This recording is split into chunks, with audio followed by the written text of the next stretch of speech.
Good morning, Year 3, and welcome to your third week of home learning. Today, we're going to continue looking at the book, The Tree House, and we'll be doing a little bit of comprehension work. The things I want us to really focus on today are making sure we punctuate our answers correctly, and again, making sure we're using those words in the question to help begin our answers. Before, though, I just want to have a quick recap of what happened so far in the story. So William and Sprog, the two boys in the story, they've moved into their new house. And when they move into their new house, they see there's a large tree in the garden and they want to make it into a tree house.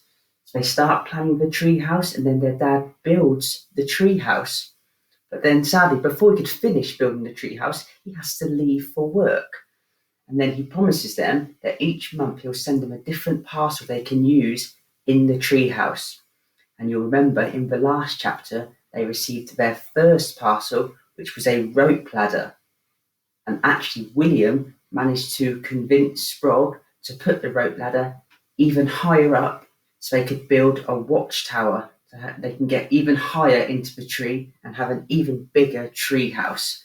So we're now on to chapter 3. And at the end of this video, I will read chapter 3, just so you want to check anything, or if you'd rather listen to me read the story before you answer for questions, you can listen to me read the story and make sure you do follow on with your book. I've actually written the first question on your sheet onto my board here. When did Sprog start school? Because sometimes we just write the answer in 1 or 2 words and we don't write a full sentence and we don't always use those words in the question to help begin our answer. So when did Sprog start school? I've just written in September. Now that is actually the correct answer, but what I haven't done, I haven't written my answer as a full sentence and I haven't used those words in the question to help begin my answer.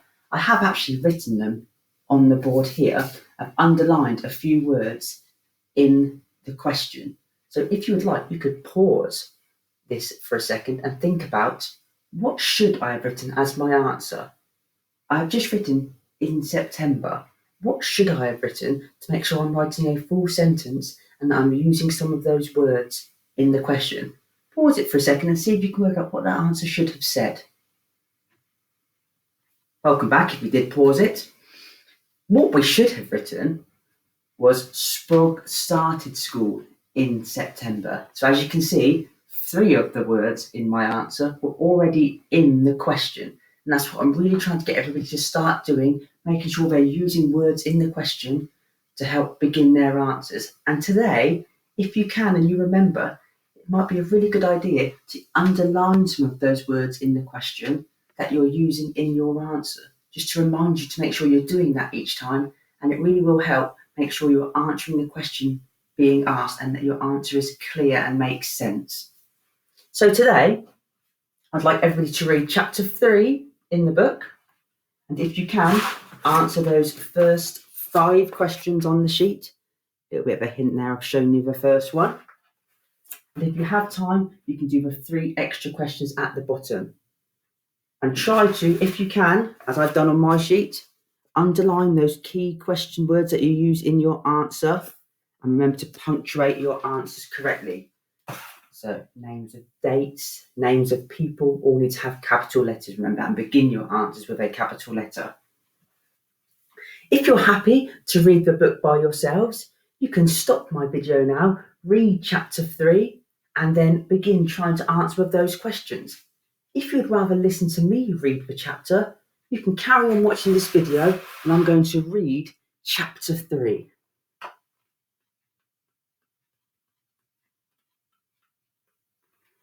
Chapter 3, Enemies.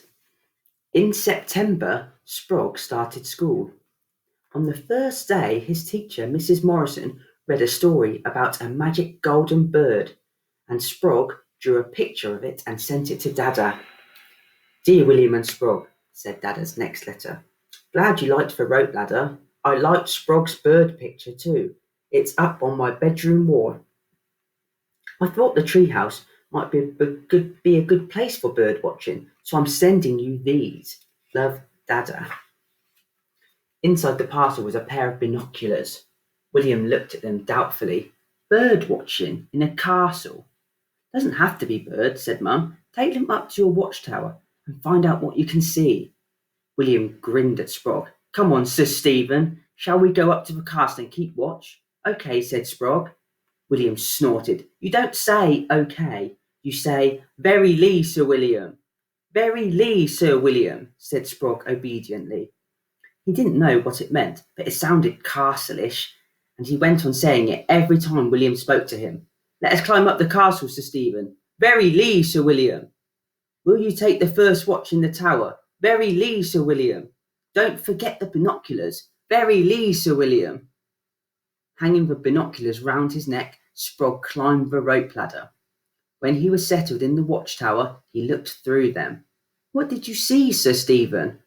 Called William. Very Lee, Sir William, said Sprog. William sighed. Don't keep saying that. Look through the binoculars and tell me what you can see. Oh, OK, Sprog looked. I can see lots of long, brown things down on the grass. Serpents, said William hopefully.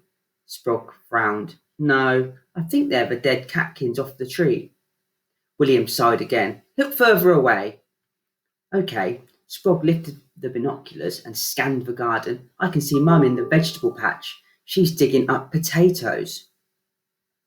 And, oh, there's something huge behind her. There's something big and orange and... What? William said excitedly. Is it an alien? I don't think so. Sprog moved the binoculars a bit. Oh no, it's that pumpkin you're growing in your garden. The pumpkin, William screeched. Honestly, Sprog, you're useless at playing castles. But you told me to say what I could see. I didn't mean what you could see. I meant, oh, come down and let me have a go. Sprog climbed down and handed over the binoculars. William was up the rope ladder in a flash, calling down all sorts of excited messages.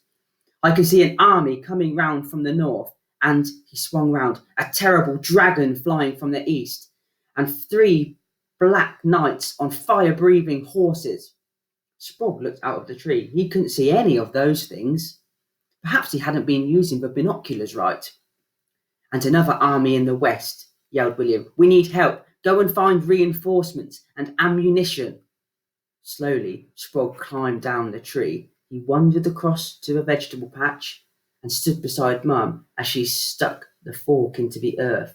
Mum, what are reinforcements? Mum picked up the potatoes and dropped them into a wheelbarrow. We haven't got any of those, but there's some ammunition. She waved her hand at a little pile of potatoes on the ground. Those are too green to eat. Find a bag and you can take them to throw at your enemies. Sprog frowned. We haven't got any enemies. Have a look in the kitchen, said Mum. The best enemies make a loud noise when you throw potatoes at them. Sprog was puzzled, but he wandered into the kitchen to look for a plastic bag. Mum kept them stuffed between the saucepan stand and the vegetable rack, and as he pulled one out, he knocked an apple off the rack. It hit the top of the saucepan with a clang. The best enemies make a loud noise when you throw potatoes at them. Sprog grinned. He stuffed the plastic bag into his pocket and picked up 3 big old saucepans from the rack. Then he went back into the garden. William was still in the watchtower. He was facing away from Sprog and yelling at the top of his voice, Wild horsemen coming from the northwest, a mad bull charging from the east. Behind his back, Sprog moved quietly round the garden, hiding the saucepans behind bushes, upside down. Then he filled his plastic bag with green potatoes and went to the bottom of the chestnut tree. Very Lee, Sir William, he called. I've got the ammunition, but I can't carry it up the tree. Coming, William scrambled all the way down and took the carry bag up to the platform. Brilliant. Go up to the watchtower and tell me where the enemies are. I'll do the firing. Very Lee. Sprog climbed the rope ladder and took the binoculars from the branch where William had hung them. Carefully, he scanned the garden until he caught a glimpse of one of the hidden saucepans. He pointed at a bush. There's an enemy in armour hiding behind that. Right, William glanced up to see which way Sprog was pointing and then flung the first potato straight at the bush. It hit the saucepan with an enormous clang and bounced off. William gasped. Sprog, there is someone there, someone in armour. And there's another one over there, called Sprog. The second potato bounced straight back towards him. "They're firing at us too," shouted William. "Leave the watchtower, Sir Stephen, and help me with these cannonballs." "Very Lee," said Sprog. He scrambled down the rope ladder and threw a potato straight at the largest saucepan. Clang! He grinned. He was beginning to understand about playing castles. "Dear Dada," William wrote that night, "it was a good thing you sent the binoculars. We had enemies all round today. There was a wonderful battle. Love from William and Sprog." He took the letter into Sprog's bedroom. "Here you are. Put some kisses at the bottom." "I can do my name now," Sprog said sleepily. "Mrs. Morrison is showing me." And he wrote Sprog, very big, at the bottom. Thank you for listening, Year 3. So now you can go back and try to answer some of those questions. If you get stuck or you're not sure of an answer, you can always come back and re-watch me reading that chapter and see if you can find the answers whilst I read it.